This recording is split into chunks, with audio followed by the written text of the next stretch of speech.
biyyaa gale akka gaafa gara biyyaa galeerra anoomaan dhukkubanii dhageeffadhu fayyee jira iyyuu tufaa bira deemee cufaatuma tufaa bira deemee fayyee mana kootti jedhe dhageeffadhu ani fayyee jira wanti na dhukkuban hin jiru jedhe haa jennee caddifne eengadda immoo dhufee mana kan koo keessa gargaarsuma sanu eenyutu walitti naa qabaa isiniin jedhe jedhe osoo mataa hidhatee galgalaa ganama booyu eenyu waliin naa qabaa jedhe ofii barbaaddanii walitti qabdanii jedhe lama jedhe ani fayyaa qabaa yoo barbaaddan mallaqa keessan isinii deebisuu danda'a jedhe mallaqni nu walitti qabne ammoo dhugaa rabbii ka dubbatu taate yaala mubaaraka nama tokkoo miti nama lama yaalchisuu danda'a kan nama tokkooti miti nama lama yaalchisuu danda'a hayyee haa dhukkubsatu dhukkubsa yoo haa baatu turkii deeme mallaqa kan fudhate akkaataan inni ittiin deeme akka nama dhukkubee osoo hin taane akka nama bashannanaaf deeme akka nama yookaan turistii wayii yookaan biyya keessa biizinasa wayii achirraa dalagu yookaan beeksisa wayiitiif deemeetitti deeme ija qabna argaati jirra tokkoffaa namni dhukkubsatee deeme bakka silaa deemuudhaaf ga'ee achi keessa ta'a mubaaraka ammoo akkuma sii gadi dhaqeen fooqii jala dhaabatee suuraa ka'a kunoo as geenye masgida deemaa kunillee kunoo bakka kana lafa seenaa qabdu lafa akkasiiti adeemsi inni irra jiru adeemsa dhukkubaa osoo hin taane adeemsa nama biizinasa geggeessuu yookaan biyya san beeksisa wayiitiif biyya san deemeeti lama jedhe haa ta'u hayyee achi keessa dhaabatee Oromoo kiyya ani duu kiyya biyya kana keessatti yoo mallaqa kiyya isin naan deebine mallaqni inni gaafataa jiru kamaaliiti mallaqa oo xiqqaatti amata lama ispoonsaraaf kenne jechuudha mallaqa san gaafata mallaqa kanaaf fayyaan isaa maaltu walitti fide mallaqa oo taate hawaasni biraan dhaabbatee jira waan isa bichaa miti nama lama yaalchisuu iyyuu gahu harkaa qaba mallaqa akkam godhee tadha biyya san keessa dhaabatee ay fidaa mallaqa jedha tokko kana lammaffaa ammoo warri jala kana deemtanii afaan bantan mubaarak hin jibbaarraa hin qabu kunoo jala kana jira hoo barbaachisaa taate guyyaa addaa tura bilbilee akkam taate eessa geettiree nama gaafataa turen dhugaa barbaanna malee waan biraan barbaadu kanaa miti dhageeffadhu mubaarak maal keessaa ture ila Koy bona dhaabbata Munir koy sabona maal wajjinaame namni biraaf godha ما إني جانا نعانغابي نعاوتان dia bisa beri dia mutu kalau mubarak untuk baca dan desa. Munir, no, ati kayak kamu mana bantu mau sekarang atau mana bantu cokok pak, asalnya negara cokok. Kali ini hawi jalan tu, oke, hawi jalan tu, malah rakap dati. Lupa dati hawi sedang kasa, ajar dia tu, lupa ada ya tu, pakai situ. أنا كمان كيف مبارك أتجول لك وشاشون كفوت koy nani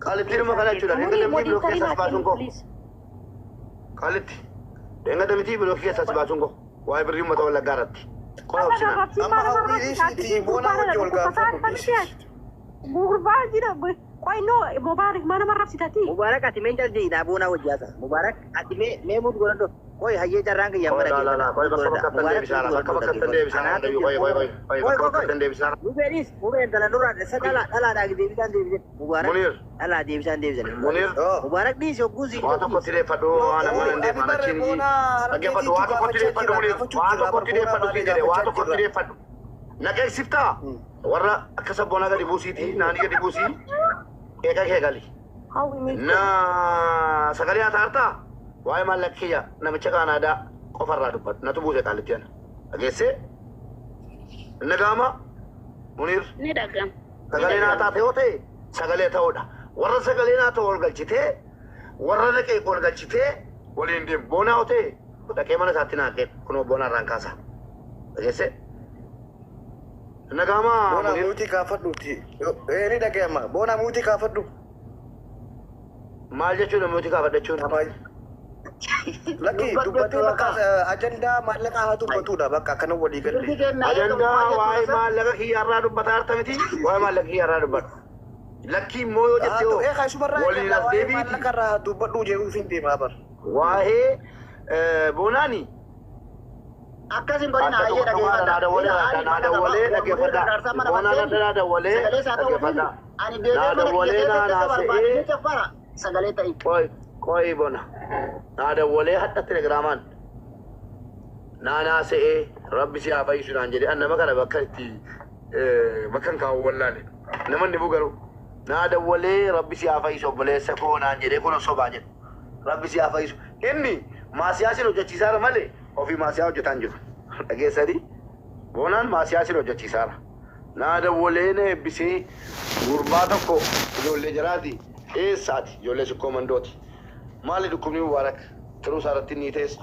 Dhugaa anatu afaanii kaa iskoolarshiippiidhaan hin dhufee asitti barataa jira. Jedheetti naasee boonaan yookiin waraabbatee ofirraa qaba. Mucaa iyyuu wal arguuf turan. Dhageessanii intarneetiin kiyya addaan jennaan ijji addaan ba'an malee boonaaniif gurbaan jechuudha. Waliin haasaa oolan gurbaa na dhukkubfachiisaa jiru jechuudha. Ijoolluma jaraatti. Isinii galee walii beellamanii turan boonaa bira dhaquudhaan mucaan jechuudha. Isinii galee mucaan dhaqee boonaa biratti boonaan waan uummata adda baasuun qaba kottu jedheeni waliin haasaanii turan. Isin cubbuu dubbachiisaara malee inni keessaan obboleessa koo akkam jette fayyaadaa naan jedha yeroo dawwale. Kunooti la sobaa jedhu. Namana dhukkubfachiisaa quba qaba. Ajaa'iba wallaahi. Amma immoo maallaqa gargaarsaa jedhe. Isin kanarratti garuu waan inni jedheef hin beeku laa. Maallaqa gargaarsaa haga inni barbaadu guutuu kennineefii jirraa jedhe. Beekaa sabboonaan jennaan innumta dubbatoo jedhe deebise. Kolfuu wayyaa wallaahi waan zamana kana. Isin amma boonaan haadha wasaniitu. Taap godha wanti ni ciccitaati. Taap godha koppilinkii godha. Amma boonaan haadha wasanii qoyaa. Itti deebinaati. Mubaarik. Muniirumti atumti rakkoo qabda obboleessa koo. Mubaarik amma boona harargee. Muniir atumti rakkoo qabda.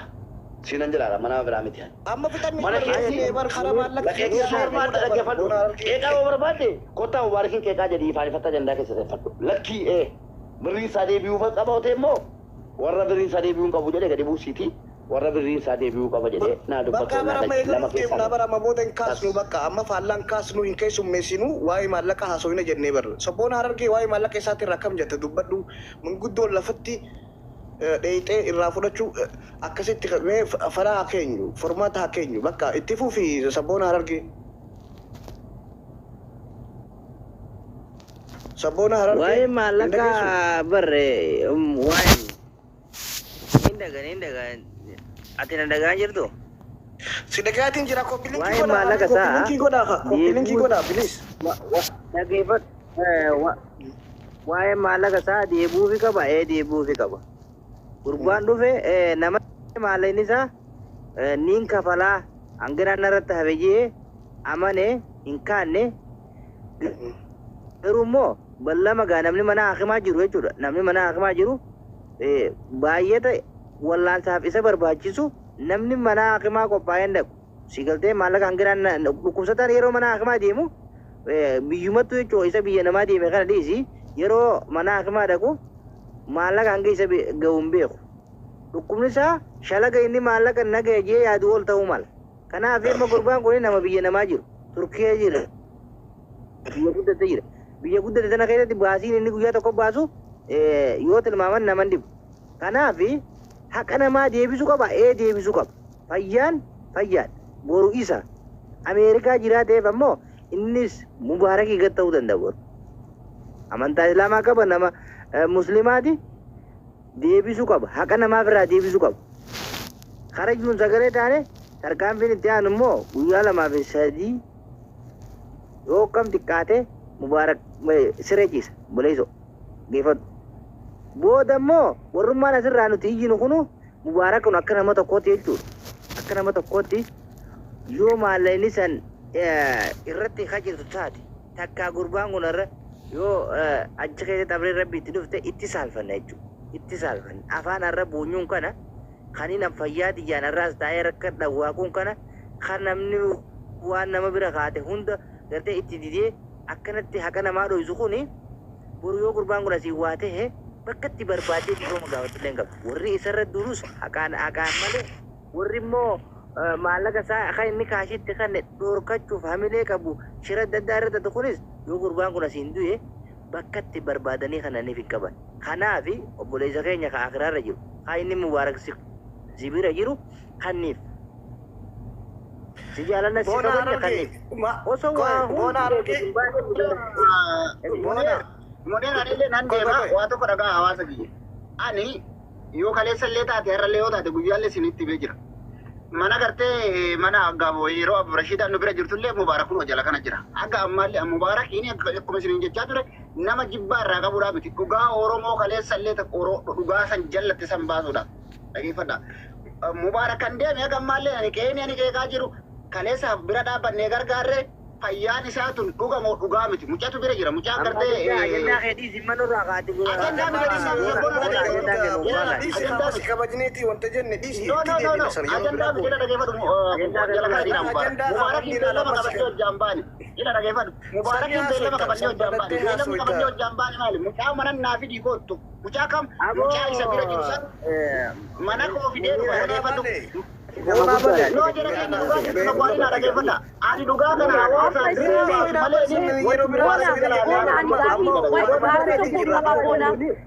Bona, quay sapona, quay me, bona gafi to kosin gafadha. Quay munir quay, bona gafi to kosin gafadha obboleessa ko. Okay, amma qarshicha haa deebifamu moo hin deebifamuu qabu jettaati. Ani akka nam tokkootitti waa'ee qarshichi Mubaarak deebifamuu qaba. No, Garuu bakka no, amma gaafii lama si gaafadha. Deebifamuu qaba moo hin deebifamuu qabu jechaa jirtu. Mallan isaaqni abbaa haqa isaa yoo taate deebifamuu qaba. Yoo nama biraa qabaate eenyu yoo ta'u amaanaa kan nama biraa qabu deebifamuu qaba. Ajandaa keenya sanii boona ajandaa keenya san qofa amma bakka. Ajandaa keessanii miti baree muniir muyitiin irra qabdanii turtanii bara dhageeffadhu. Muyitiin irra qabdanii turtanii. Maal jechaa ture Mubaarak? Ani gaafii ani akka kadhee kunoo akka dhageeffadha. Mana banee torbee ol irraatti dubbataati tureeti. Gaafii tanaan wal fakkaatu. Tamii wal fakkaatu amma Mubaarak irra jiru tanaani. Dhageeffadha hawaasa keenya. Ganama Mubaarak hin dawwalee ture. Maal barbaadatti dawwale? Mucaa isa bira jiru kan gaddee dheengadda gartee afaan isaa hiikusan kan uummanni Oromoo mucaa santu afaan hiikee fi mucaan sun gartee dubbiin sun dubbii soba jedhan san mucaa san naa fidu itti bilbilee mucaa naa fidi jedhee mana kootitti mana banee Aburashiidhaan irratti dawwale jechaa hin turre hanga Mubaarak fidee mucaan sun ayla arrabaan nuu kakatee Quraana yoo amantaa Islaamaa qabaate Quraana qabatee yoo kiristaana ta'e Matsaaf Qudduus qabatee dhukkubni Mubaarak sirriidha. Kana bakka inni hin jennetti nuti gartee akkuma kaleessa gadi baanee irratti duullusan Mubaarak inni irratti duulla jala kana jira kunoo naa fidi jedhee maaliif fiduu dhabe gurbaa Mubaarak mana sana. Boona bakka. Baruu na haasoo inni sana. Amma waa'ee mucaa kana mucaa waa'ee manguddoo. Aboo dhiisa haa bakka boona geessi bakka. Waa'ee maallaqa haasoo inni bakka.